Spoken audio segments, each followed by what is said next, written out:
video is sponsored by Squarespace. I have a really exciting unboxing. 2 full cases of dahlias. And it may seem really late in the season to be doing this, but it's actually the perfect time for here on the farm. I have just over 100 different tubers that I got from one of my favorite Canadian wholesale flower farming sources, Unicorn Blooms. And there's some really beautiful varieties in here. Most of these I've grown before, so I know how much I love them, but there's also some exciting new choices, new blooms for this year. But before I get into what is in these bags, let me tell you why I believe June is actually the perfect time to be putting dahlia tubers into the ground, because most people are starting them ahead of time. Most people have even flowers at this point, and I'm very intentional about not wanting that here on the farm. I have really struggled with dahlias. Here on our farm, we don't really have the best conditions for growing them. It is very, very hot and very dry here, and the plants can really struggle throughout that summer heat. The time when dahlias are really at their best here is in the fall, but in the past I would start my tubers ahead of time. I would pot them up in end of March, early April. I'd have these big, huge, beautiful plants that I'd plant out in early May when we finally were past our last frost, and I'd have blooms in June. I'd be so excited and so happy. But then the plants would kind of just go dormant through the summer months, and by the time they were ready to shine in the fall, they would be diseased and they would be sad, and I wouldn't get the blooms that I was expecting to see. What I think has been happening with my dahlias is we have a lot of grasshoppers here on our farm, and the grasshoppers are, very good sources of disease. So I would plant out these big, beautiful plants that would be healthy and happy, and then, come June, July, the grasshoppers would come and snack on them, and then by the time August would roll around, when I'd be wanting to pick all these beautiful blooms, the plants would be so diseased that the quality of blooms would have dropped down, and by October, when it would be really nice to, have some special blooms, the plants have just kind of fizzled out and they're doing nothing.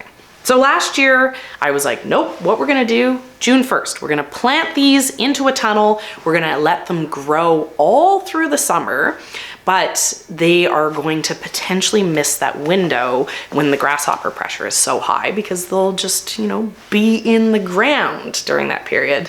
No chance for the grasshopper to snack on it. I failed for timing. I didn't get my tubers into the ground until July 1st. Now that is seriously late. But despite that, it still worked out really well for me on the farm. What I struggle with is having a focal at the end of the year. What I want is every month to have like one focal that's just really exciting for our customers. And October is actually one of our biggest sale months of the year. We have Canadian Thanksgiving in the middle of October, and it is not as big as Mother's Day, but nearly. We can sell a lot of flowers. So by having capacity of dahlias, having something that's exciting to finish off the season, it can be really strong move for on my farm. So last year, July 1st, tubers into the ground, and even though that was so late, by mid-September I started picking, and I actually had all of the plants producing for my Thanksgiving weekend. It led to amazing sales. We had some really, really good quality dahlias, and so this year, we're not messing up on the dates. They're gonna get into the ground as soon as I unbox them for you guys. And that means that we're gonna have blooms for beginning of September. We're gonna have strong production into October. These are gonna be in a tunnel. I don't have to worry about early frosts coming and taking them out. They're gonna make for a really strong finish to the season. Okay, first up, the best variety of all, which is unlabeled. No, here we go. This is my #1 favorite dahlia out of all dahlias. If I could grow only one dahlia, this is the dahlia that I would grow. And this is either Sylvia or Marn. They're both the exact same variety, they're just different names. And I have 25 of these. So I've been experimenting with dahlias for a while, right? Like here on the farm, what I'm trying to achieve out of a dahlia is a little bit different than what you'd want to be achieving in a home garden. It doesn't really matter if it's the most beautiful, most decadent flower I've ever seen, if it only produces 1 or 2 flowers a year. Here on the farm, the dahlias need to produce a high number of stems for a long period of time so that I'm able to get a profitable plant out of it. Dahlias can be expensive to invest in, you know, like I have this order that I purchased. This costs me money, and they take a lot of labor. You know, the plants are quite large. They take up a lot of space. So if a plant isn't producing a lot of stems, it's maybe not the best thing for me to grow on the farm. But Sylvia or Marn is very, very consistent. I found that these produced almost double of anything else that I've tried growing. They start early and they just keep going. They're amazing. And then if you guys have been here for long enough, you know my favorite is orange flowers. These have a beautiful, beautiful orange. It's soft. It's not some punchy, bright, vibrant color. So it's very versatile to work with. And yet again, I was saying these are kind of more for fall palette. My goal is to have these in September and October. So that orange color is pretty amazing for me to have to work with. It makes the perfect fall flower. Do you believe me now that I said there's a cricket in the outbuilding? Well, I believe, I've heard it, but I was kind of surprised it was still alive. The beautiful calming sounds of nature. Now, I was tempted to just buy 100 of Sylvia. I was like, do I really need anything other than Sylvia? She's the dahlia love of my life. Maybe I'm gonna go all in. But I was like, you know, that's kind of boring, right? Like, it's like, we like having a mix, you know, makes the unboxing video a lot more interesting. If I was just like, hey, look, 100 Sylvia, you'd be like, Serina, we're disappointed. That is not what you're normally like. So then I also was like, yeah, let's get a whole mix of stuff. So I got some smaller volumes in other varieties so that I could, you know, still get the fun of a 100 dahlia order, which was like, I felt so restrained. That was like, I behaved myself so much when I only bought 100. I think I was actually only supposed to order like 75. So I still did over order, but like, I was like very well behaved. Okay, so here's one that I totally shouldn't have bought, but I did anyways. I got 5 Cafe au Lait, which I've grown before, and I don't like it. It's very popular. People love the Cafe au Lait. The problem with it is they produce these big, huge dinner plate blooms. They're decadent, they're huge, they're beautiful, but it only produces like a couple. It's very inconsistent. And the color, when the color is right, is incredible. It's this beautiful, creamy coffee color, Cafe au Lait. But the reality is it never looks like that. To get those soft muted colors, you need to kind of be getting like really low UV to the plants. So here in the Okanagan, the colors never look anything like what they look like in these perfect pictures. So Cafe au Lait, when I grow it, actually ends up being like a really bright pink. It's a beautiful pink. It's, you know, it's soft, but it's in no way a creamy coffee color. If I can get a bloom out of it into October, it'll start to get into those more brown tones. It'll lose some of like its vibrant pink tones. But I mean, I mainly bought this just to enjoy in the garden because they're beautiful. I don't think we're actually gonna sell any of these. Next up, I have 10 Sweet Natalie. And this is another variety that I've grown before. This is actually a variety that I really like for like actual cut flower production. This is like a really pretty like blush pink color. It's a decorative dahlia. The flowers are, you know, they are nice and impactful, but they're still small enough that the plant produces lots. The color is just, it's very versatile. You can do a lot with it. And they're nice, strong, healthy, productive plants. So this is something that, you know, like I highly recommend for getting good stem numbers off on. Yeah, no, I'm really excited for this one. I'm kind of surprised I only bought 10. I guess I was so restrained. Next up, I have some water lily style dahlias. I've never actually grown this type of dahlia here on the farm before, so I'm really excited to experiment with it. They're similar size to the decorative ones, but instead of kind of turning out and being like the ball, they're a little bit flatter, a few less petals, but the look is, they're really beautiful. So this one is Pink Perception, really pretty pink colors, you know, it kind of has some like white tones mixed into it. This one to me looks like straight up like a water lily. So I'm really excited to be able to test and see what the productivity is like on these. If these can produce stems similar to, you know, like the Sylvia and the other, you know, productive varieties that I've tested before.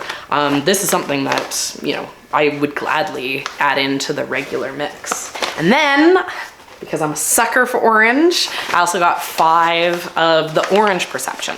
So same idea, the water lily style, but this is like a nice soft orange. You know, I think it's gonna be really fun. I think they'll pair well together if I want, but they're gonna be unique enough because of the coloring that they're gonna be like 2 different flowers. So. And then I have 10 Jowie Nikki. I love everything that I've ever tried in the Jowie series. And Nikki, so it's a ball dahlia, and I've grown this one before. Good production, good healthy plants. This is something that gladly grow for a cut flower.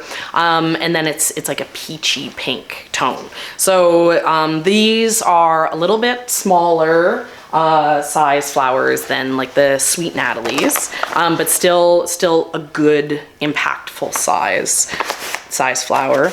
And then, you know, the color's fun. I love those peachy tones. Like, you know, like I said about the Sylvia at the beginning, because I want these more for fall, I mean, a pink dahlia, you can't go wrong with a pink dahlia. And in the fall, we do actually sell a lot of these kind of like pink toned bouquets, just very classic feminine bouquets. We sell a lot of those to distinguish from the more fall look bouquets that we do. But into the fall, we do start to do some more darker, dramatic stuff. We look for, you know, I like to have the cinnamon basil as a greenery, something dark. I like to have like red amaranths, these orange flowers. We start to get into like a more fall palette. So yeah, having like a peachy pink is good for me to bridge those colors. And then I have 10 Justina, and this one I'm really excited about. I've never grown this, never even heard of this before. I think it might maybe be a newer variety. And so when I look it up, I don't really know what it's gonna look like. There's kind of a whole variety of like color tones that shows up when I research on this. So it could be a peachy pink, it could be more in the orange tones. I don't actually know what this is gonna be, but it's a smaller decorative bloom. Yeah, and so I don't know, it looks really fun. So I'm excited to see what this is gonna be. Then I have 10 of Peaches, and this is another, you know, good size decorative dahlia. Really pretty pink. It's a lot less, you know, peaches. You'd make it think maybe it's in those more peachy tones, but I think that this is gonna be a lot more pink than this. What was the other one? The peachy, the Jowie Nikki, was that? I can't remember. But yeah, no, this is supposed to have like really good stem production. I've never grown this one before, but I know a lot of other professional growers that, you know, highly recommend this variety. Good, strong, productive plants. So yeah, I'm really excited to get some experience on this one. Then I have 10 Perch Hill, and this I don't think that I've grown before. But it is a really common variety. It's a larger, almost dinner plate variety that's in like a darker kind of fuchsia pink tone. So this I got, so, you know, everything's kind of like in the same color tones. That is the one downside about choosing dahlias that are highly productive. It seems like all the dahlias that are highly productive kind of look pretty similar. They're all kind of like, oh, these same medium-sized flowers in like pinks or peaches. So this being a dinner plate, you know, I'm not necessarily expecting this to have the same production as some of these other varieties that I've mentioned, but it's nice to have something to, you know, to mix up the color palette. It's nice to have something like this to do some more darker, dramatic, you know, and like having a flower that's a little bit bigger means that come Thanksgiving, when I'm doing $50 bouquets, if I'm doing, you know, tabletop arrangements, I could have something that's like a really impressive focal. And then last but not least, I'm really excited about this variety. I have 10 Golden Scepter, and these, when I look at pictures of them, they glow. This is more of like a yellow orange, and I'm really hoping that it has those same colorings as the pictures that I see. It's a smaller flowered variety. But yeah, no, just really, really beautiful and like pretty distinct. You know, it's kind of like the darker fuchsia, right? Like this, even though it still kind of has those orange tones, that like golden yellow, is gonna make this really stand out in the field. So I have my fingers crossed. It's highly productive. This is another variety that I've heard people growing for cuts. So, you know, like I am hopeful for how this is gonna turn out. But I'm really excited. I'm really excited to see this one. So I guess maybe I saved the best for last. So I'm very excited. Dahlias, you know, for me, I'm still not convinced that they make a lot of financial sense here on the farm.